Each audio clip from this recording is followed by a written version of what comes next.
ముఖ్యంగా ఇవాళ ఒక మనిషి గురించి మాట్లాడండి. ఏంటో ఈ సినిమాలో అందరూ మంచి మనుషులందరూ ఒక చోటకి చేరినట్టు అనిపిస్తుంది. అది ఎవరంటే రానా గారండి. For ever thankful to you Rana sir. నేను ఈ సినిమా ఆయన ఎప్పుడు పుష్ చేస్తారు, మంచి కంటెంట్ ఉంటే నన్నే కదా ఎవరినైనా సపోర్ట్ చేస్తారు. హనుమాన్కి ఆయన సపోర్ట్ చేశారు. హనుమాన్కి ఆయనకి సంబంధమే లేదు. ఆయన బాంబే వచ్చి నా కోసం ప్రెస్ మీట్ చేసి వెళ్ళారు.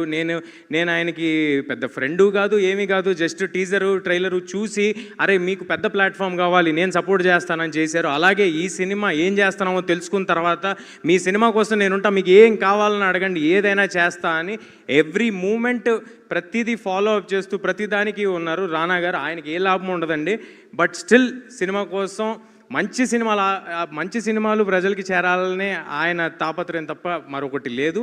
దానికి థ్యాంక్స్ అలాట్ రానా గారు. అండ్ ఒక్క పర్సనల్ విషయం షేర్ చేసుకోవాలి. కార్తిక్ గారు వెళ్ళి దీంట్లో ఈ చిన్న ఇది చేసి పెట్టాలి రానా గారు అని అడిగిన తర్వాత ఆయన యాక్సెప్ట్ చేసేసిన తర్వాత నేను వెళ్ళాను పర్సనల్గా.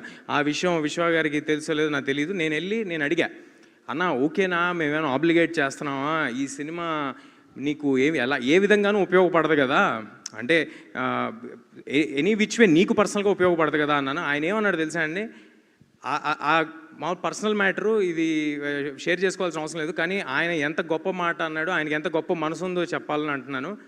నీకు ఉపయోగపడదు కదన్నా అంటే, నీకు ఉపయోగపడుతుంది కదరా, నీకోసం చేస్తాను అన్నాడు. అది నాకు it's like having an own brother. Thanks a lot Rana గారు.